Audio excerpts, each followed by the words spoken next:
12 to 2 PM, magkano pwedeng kitain? Bike lang ang gamit? Tara, check natin!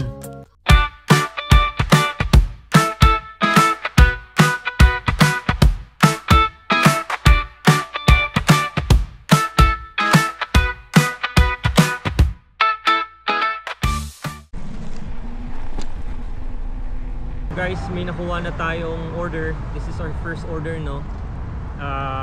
Salt's Cure ang pangalan ng place. We're here to pick it up na. Tara, samahan niyo ako. Yeah, I have for Justus. Thank you. So yung order nung customer hindi pa ready. Ang gagawin natin, i-message ko na lang muna yung client. Punta na tayo dun sa customer sa di-delivery natin. Sabi dito is 1.4 miles and 10 minutes para maka-arrive doon.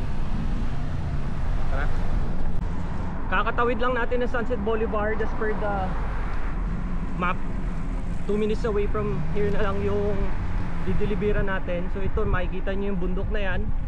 Yan yung pinaglalagyan ng Hollywood sign. Let's go! So leave at the door. Iwan lang natin dito sa tapat ng bahay niya, sa pinto. Saglit lang.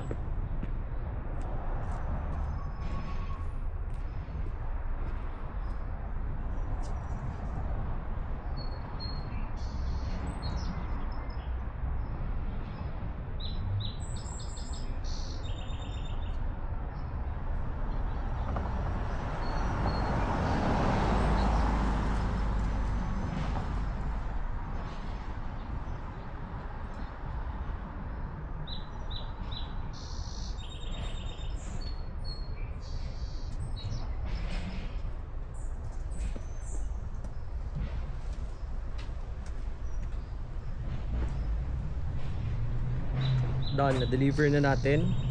Balik lang tayo dun sa ating zone para makakuha ulit tayo ng mga order. Tara. Nandito tayo guys ngayon sa Hollywood Boulevard.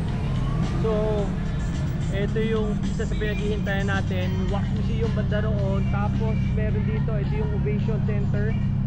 Dito ginaganap yung Oscars, red carpet banda roon.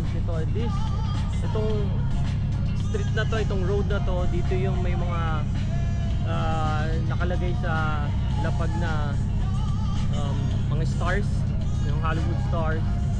Nakalimutan ko ang pangalan noon, basta yun. So ito yung Hollywood Boulevard. Yung nandoon, tapos Times Theater banda roon sa likod. So ito yun. Wala pa rin tayo nakukuha ang order till now, so lilipat lang tayo ng pwesto. Nakakuha na tayo ng second order.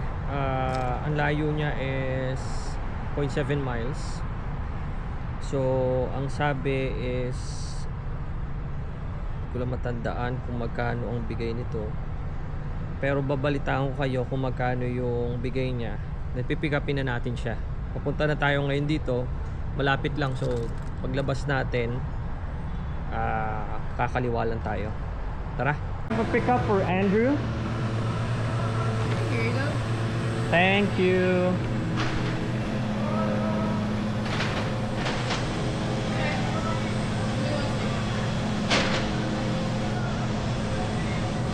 Have a good day. Thanks. Papunta na tayo ngayon dun sa bahay ng customer.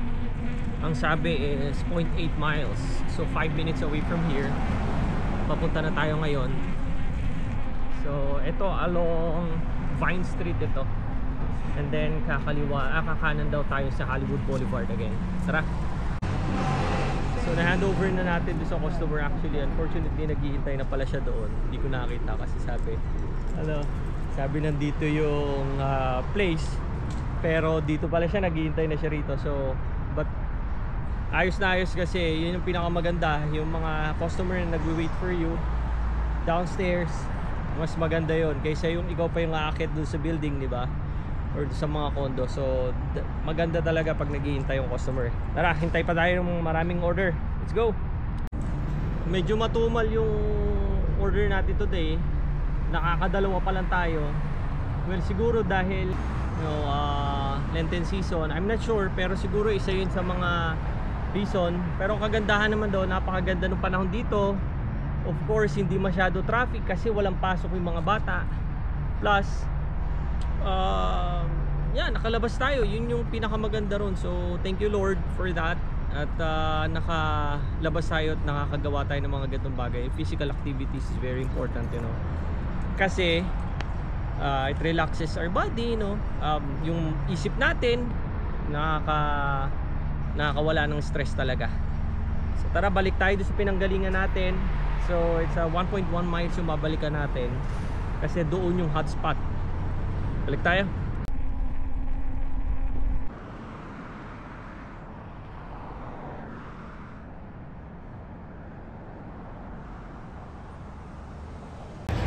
Tinapos na natin yung schedule natin for DoorDash, guys, kasi hindi tayo na nakakuha ng another order. Alas 2 na rin kasi, so tapos na yung ating lunch time. So kaya siguro matumal na. Anyway, maganda yung mga takbo natin. Plus of course, yung importante doon, naka-exercise tayo, nakalabas-labas tayo, nakapag-bike tayo, plus kumita pa tayo. So again, kita-kita ulit tayo sa ating next video. At salamat sa pagsama. Thank you. God bless. Always pray. Thank you.